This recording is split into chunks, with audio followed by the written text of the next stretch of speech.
எதிர்பார்க்குறது Rishabh Pant opening இறங்குவாங்களான்ட்டு. Rishabh Pant Ayush Badoni opening இறங்குவாங்க மட்டும் தான் எதிர்பார்க்குறேன். அந்த மாதிரி நடந்தா இல்ல பெருசாக இந்த மேட்ச் ஆச்சரியப்பட வந்து மாட்டேன். ப்ரோ இல்ல இந்த மேட்ச் வந்து நான் ஆயுஷ் பதோனி ஓப்பனிங் இறங்கினா நான் ஒத்துப்பேன். ஏன்னா நாண்ட்ரே பர்கர் அண்ட் ஜோஃப்ரா ஆர்ச்சர் 2 நல்ல பவுலர் போடுறாங்க. இங்க பாரு மார்க மாதிரி ஒரு பிளேயரையோ இல்ல வந்து நிக்லஸ் பூரான் மாதிரி ஒரு பிளேயரையோ முன்னாடி விக்கெட் கொடுத்துட்டா வச்சுக்கலாம், அது டீமுக்கு தான் பாதிப்பு. விக்கெட் கொடுக்காம நம்மளால என்ன எவ்வளவு நேரம் பின்னாடி தள்ளி போட முடியுமோ என்ன போட்டோம்னா பேசுற? லக் இருக்காது. அதுக்குதான் காசு கொடுத்து நம்ம டீம் நடக்கிறோம். என்ன டீம்ல விக்கெட் ஆகாத பேர் இருக்குதுன்னு சும்மா வச்சிருக்கோம். இல்ல ப்ரோ இல்ல இப்போ எனக்கு இன்னொரு டவுட். ம், எப்படியுமே டீம்ல நிக்லஸ் பூரான் ஒரு ஃப்ரீ விக்கெட் மாதிரி ஆயிடுச்சு. ம், ம். இந்த மேட்ச் ஓப்பனிங் இறக்கி விட்டா என்ன? இல்ல 2 பேருமே ரியான் பராகும் சரி ரிஷப் பண்ட்டுமே சரி ரிஷப் பண்ட் வந்து மேல யாரும் பர்ஃபார்ம் பண்ணாதனால எல்லாம் போட்டு அடிக்கிறாங்க. ரியான் பராக்கு ஷேடோல ஒளிஞ்சிட்டு இருக்காரு. ஒரு 2 மேட்ச் யாரும் பர்ஃபார்ம் பண்ணலாம் அடி வாங்கிக்குவாரு. அதே மாதிரி இந்த எல்எஸ்டில வந்து எஸ்ஆர்ஹெச் கூட கம்பேர் பண்ணீங்கன்னா டாப் ஆர்டர் ஒரே மாதிரி இருக்கும். ஆனா அவங்க ஃபெயில் ஆயிட்டா கிரைசிஸ்ல இருந்து காப்பாத்துறதுக்கு பின்னாடி என்ரிச் கிளாஸ்னு ஒருத்தர் இருக்காரு. இந்த டீம்ல அந்த இடத்துல யாரு வரா? ரிஷப் பண்ட் வராரு. அவரே யாரா காப்பாத்தணும் போல. அந்த மாதிரிதான் அந்த டீம் இருக்கு எல்எஸ்சிய.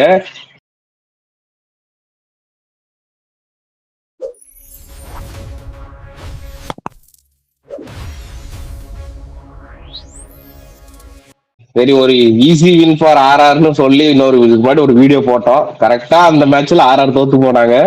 அதே மாதிரி இந்த மேட்ச் என்ன பண்ண போறாங்க. இந்த மேட்ச் என்னன்னா எல்எஸ்டி vs ஆர்ஆர் தான்.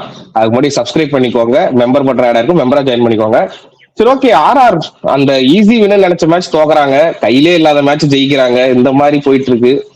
எப்படி இருக்க இல்ல போகுது இது வந்துட்டு எல்எஸ்டில? கமெண்ட் பண்ணியிருந்தாரு ஒருத்தர். ஏன்னா நீங்க அங்க ஸ்கேமர் பேசுறீங்க, இங்க ஸ்கேமர் பேசுறீங்க, ஏன் ரியான் பராக் ஸ்கேம பத்தி பேசவே மாட்டேங்கிறீங்க அப்படின்னா அவர் மறைஞ்சிட்டாரு. இந்த புது பசங்க 2 பேர் ஹைடுக்கு ஷேடோஸ் ஆயிட்டாரு அவரு. அப்படி மறைஞ்சிட்டாரு. அவர் ஸ்கேமர் தான் சொல்லாதீங்க. ராஜஸ்தான் ராயல்ஸோட ஒரு ஷேர் ஹோல்டரோட ம், நெப்போட்டிசம் தான் ஆமா. வந்து இப்ப ரியான் பராக். அவரோட ஸ்கேமர்னு சொன்னீங்கன்னா ராஜஸ்தான் ராயல்ஸ் டீமே இருக்காது. அதை ஃபர்ஸ்ட் புரிஞ்சுங்க. ம்.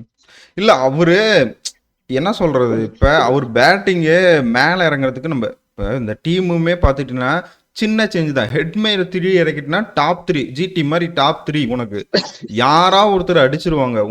துருவ் ஜொரோல் அடிக்கிறான் 4ல போட்டுக்கோ, இன்னும் ஸ்ட்ராங்கு.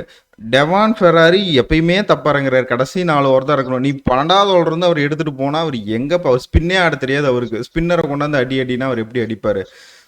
ரியான் பராக்கு ஒரு 5th இறங்கலாம். இந்த மாதிரி சேஞ்சஸ் பண்ணால் இந்த டீம் பயங்கர ஸ்ட்ராங்கான டீம். ஆனால் இப்போ எனக்கு தெரிஞ்சு இனிமேட்டு வர மேட்ச்லாம் அதாவது எல்ஐஜி கூட ஃபார்மை பிடிச்சி இவங்க பண்ண தப்பெல்லாம் கண்டுபிடிச்சி பண்ணாங்கன்னா ஜெயிப்பாங்க, இல்லைன்னா அவ்வளோ அவுட் ஆஃப் த டோர்னமெண்ட் தான். நீங்க சொல்றதே தப்பு. 2 பேர் அடிச்சத டீம் ஜெயிக்கும். நான் ஃபர்ஸ்ட்ல இருந்து சொல்றேன். அவ்வளவுதான். சன்ரைஸ் மேட்ச் தான் வெளிச்ச வந்து போட்டு காட்டினதே சன்ரைஸ் டீம். அந்த மேட்ச் தான் 2 பேர் எடுத்து உங்க டீம்ல வேற ஒண்ணுமே இல்லடா அப்படிங்கிற மாதிரி இல்ல அததான் சொல்றேன், ஒண்ணுமே இல்லைன்னு பேசுன மாதிரிதான். இல்ல நான் தான் சொல்லியிருந்தேன். இங்க பாரு இவங்க ஓப்பனிங் மட்டும் தான் இருக்கு, இவங்க விக்கெட் எடுத்துட்டு ஒன்னும் இல்லாத மாதிரி இருக்குன்னு.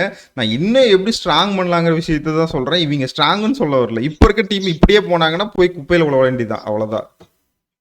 இல்ல இப்போ நான் எப்பயுமே ஒண்ணு சொல்லுவேன், கேப்டனோட செல்ஃப் ப்ரொமோட்டிங் வந்து ஒர்க் ஆகலைன்னா அது டீமே பாதிக்கும். அதுதான் நடந்துட்டு இருக்கு ஆர்ஆருக்கு. அதே மாதிரி நம்ம ஜிடிக்கு இப்போ மும்பை எப்படி காமிச்சாங்க, இந்த 3 பேர் எடுத்துட்டா எப்படி டீம் பொட்டணமாயிரும் காமிச்சாங்க. அதே மாதிரிதான் ஆர்ஆருக்குமே. இந்த எல்எஸ்சில பவுலிங் மட்டும் தான் ஸ்ட்ராங்னு பாக்குறேன் நானு. இது ஏதாவது வாய்ப்பு இருக்கா இந்த மேட்ச் பொட்டணம் ஆகிறதுக்கு? நீ எல்ஐசி பவுலிங் பத்தி சொல்லும்போது இந்த மாதிரி திக்வேஸ் ராஜி உள்ள கொண்டு வந்து சித்தார்த் மணி மாதிரி உள்ள ஆடணும். ஏன்னா ஒரு டீம் ஸ்பின் ஆட தெரியும், ஒரு டீம் யாரோ ஒருத்தருக்கு ஸ்பின் ஆட தெரிஞ்ச மாதிரி இருக்கும். ஒரே ஒரு பிரச்சனை என்னன்னா ஆர்ஆர்ல எவனுக்குமே ஸ்பின் ஆட தெரியாது. அது மட்டும் தான் ஒரு பிரச்சனை. ஸ்பின்னு போட்டாவே போன மேட்ச் சம்திங் 7 ஓவருக்கு 8 ஓவருக்கு 80 ரன் வந்தீங்க. ஸ்பின்னு போட ஆரம்பிச்ச அப்புறம் 150 ரன்னுக்கு ஆல் அவுட் ஆனாங்க. அதுதான் வந்து நம்ம ஆர்ஆர் டீம். இந்த மேட்ச் 8 ஓவர் ஸ்பின் ரிஸ்டர்ப் பண்ணிட்டு எங்கேயாவது எப்படியாவது இன்ஜுரிலாம் இல்ல. போன மேட்ச் வந்து ரொம்ப நாங்க ஸ்பெஷலா ட்ரீட் பண்றோன்னு திக்வேஸ் ராதியை உட்கார வச்சுட்டு சித்தார்த் மணிமான் மட்டும் ஆடினா போதுன்ட்டு அதுதான் அவங்க மேட்ச் போன மேட்ச் தோத்து. இந்த மேட்ச் என்ன பண்ணுவாங்க, சித்தார்த் மணிமான் உட்கார வச்சு திக்வேஸ் ராதியை ஆட வைப்பாங்க. அது ஒரு டீமோட நம்ம அது சொல்ல என்ன காமெடி பண்ணுமோ எல்லா காமெடி பண்ணுவாங்க. இந்த மேட்ச் நான் எதிர்பார்க்குறேன் ரிஷப் பண்ட் ஓப்பனிங் இறங்குவாங்களான்ட்டு. ரிஷப் பண்ட் ஆயுஷ் பதோனி ஓப்பனிங் இறங்குவாங்க மட்டும் தான் எதிர்பார்க்குறேன். அந்த மாதிரி நடந்தா பெருசாக ஆச்சரியப்பட மாட்டேன். இல்ல இந்த மேட்ச் வந்து நான் ஆயுஷ் பதோனி ஓப்பனிங் இறங்கினா நான் ஒத்துப்பேன். ஏன்னா நாண்ட்ரே பர்கர் அந்த ஜோஃப்ரா ஆர்ச்சர் 2 நல்ல பவுலர் போடுறாங்க. இங்க பாரு. மார்கன் மாரி ஒரு பிளேயரையோ, இல்ல வந்து நிக்லஸ் பூரான் மாரி ஒரு பிளேயரையோ முன்னாடியே விக்கெட் குடுத்துட்டா வச்சுக்கோங்களேன், அது டீமுக்கு தான் பாதிப்பு. விக்கெட் குடுக்காம நம்மனால என்ன எவ்வளவு நேரம் பின்னாடி தள்ளி போட முடியுமோ என்ன போட்டோம்னா, பேசுற? லக் இருக்காது. அதுக்குதான் காசு கொடுத்து நம்ம டீம் நடக்கிறோம். ஏன்னா டீம்ல விக்கெட் ஆகாத பேர் இருக்குதுன்னு கோசமா வச்சிருக்கோம். இல்ல ப்ரோ, இல்ல இப்போ எனக்கு இன்னொரு டவுட். ம், எப்படியுமே டீம்ல நிக்லஸ் பூரான் ஒரு ஃப்ரீ விக்கெட் மாதிரி ஆயிடுச்சு. ம், ம். இந்த மேட்ச் ஓப்பனிங் இறக்கி விட்டா என்ன? இல்ல நான் என்ன சொல்றேன்னா, இப்போ மும்பைக்கு அவங்களோட ஒரு காம்பினேஷன் வந்து போனாங்க. அதுதான் காம்பினேஷன் ரிக்கல்டன்னு போனாங்க. அந்த காம்பினேஷன் ஒன்னும் சுத்தப்படல. 4 மேட்ச் தோத்தாங்க. இப்போ அதுக்கு வந்து பேக்கப் எடுத்துட்டு வந்தாங்க. டிகாக் எடுத்துட்டு வந்தாங்க. இந்த மணிஷ் செல்வம் எடுத்துட்டு வந்தாங்க. அதுக்கப்புறம் அந்த புது பவுலர்ஸ் எல்லாம் எடுத்துட்டு வந்தாங்க. இப்ப இங்க எடுத்துட்டு வரதுக்கே ஆள் கிடையாது எல்எஸ்ஜில. இப்ப நீங்க ஓப்பனர் 3 பேர் ஃபெயில் ஆயிட்டாங்க. டாப் ஆர்டர் ஃபெயில் ஆயிடுச்சுன்னா ரீப்ளேஸ் பண்றதுக்கு யார் இருக்கா டீம்ல? இல்ல யாருமே கிடையாது எல்லாமே டீம்ல. டொமஸ்டிக் பிளேயர்ஸ் இருக்காங்க. அந்த அங்குருஷ் ஆனா குல்கர்னு தைரியமா பண்ணுவாரா? பண்ண தைரியமா மாட்டாருன்னு பண்ணுவாரா தான் ஒரு ரிஷப் சொல்றேன். பண்ட்? இப்போ ஹிமாத் சிங் எல்லாம் அதுதான் எடுத்துட்டு சொல்றேன். வந்து பினிஷர் ரோலுக்கு ஆட வச்சாங்க. எதுக்கு அந்த ஒரு பாலுக்கோசரம் மேட்ச் ஃபுல்லா ஆடினாருன்னு தெரியல. அதுக்கு நீங்க ஃபாரின் பிளேயர் அந்த இவரே ஆடி இருக்கலாம். பிரிட்ஸ்கே ஆடலாம். அவரே ஆடி இருக்கலாம். பிரிட்ஸ்கே இங்க ஆடவே பாரு, மாட்டாங்க. ஒன்னு இல்ல, சொல்லலாம். நான் முதல் மேட்ச்ல இருந்து அழுவுறதா தான் டே. மேத்யூ பிரிட்ஸ்கே ஆடுனா நல்ல பிளேயர்ரா, விக்கெட் போனா சூப்பரா உங்களுக்கு தேய்ச்சு ஒரு 160 ரன் 170 ரன் கொண்டு வந்துருவாங்கிறேன். ஆனா கேட்கவே மாட்டேங்கிறாங்க. தோக்கறதுக்கு என்னென்ன வழியோ அத்தனையும் பண்றாங்க. அதே மாதிரி அந்த டீம்ல ஸ்பின்னு ஆட தெரியல டேனான் பெரேராக்கு. அப்படிங்கும்போது தஸ்வந்த் சடங்காவை ஆடுங்க. தஸ்வந்த் சடங்கா நல்லா கடைசியில வந்து நல்லா ஹிட்டர் ஆடுவார். 2 ஓவர் உங்களுக்கு பவுலிங்கும் போட்டு ஸ்பின் அவர் தருவார். நல்லாவே ஆடுவாரு. ஸ்பின் இன்னும் நல்லா ஆட அதான் பிளண்டர் மேல பிளண்டர் பண்ணிட்டே இருக்கிறேன். ஃப்ராங்கா கடைசி ஒரு டைம் சொல்லிக்கிறேன் ப்ரோ. 2 டீம் முக்கியமான மேட்ச். எல்ஐசி தோத்தாங்களா out of the tournament. RR தோத்தாங்களா சர்க்கிள் கன்ஃபார்ம். இல்ல இல்ல இப்போ இந்த ரெண்டு டீமுக்குமே முக்கியமான முக்கியமான மேட்ச். மேட்ச் தான். இங்க புவர் கேப்டன்சி யாரு ரொம்ப புவரா பண்ண போறாங்கிற மட்டும் தான் மேட்ச் வின்னிங் நீங்க தீர்மானிக்க போகுது. இல்ல 2 பேருமே ரியான் பராக் சரி ரிஷப் பண்ட்டுமே சரி, ரிஷப் பண்ட் வந்து மேல யாரும் பர்ஃபார்ம் பண்ணாதனால எல்லாம் போட்டு அடிக்கிறாங்க. ரியான் பராக் ஷேடோல ஒளிஞ்சிட்டு இருக்காரு.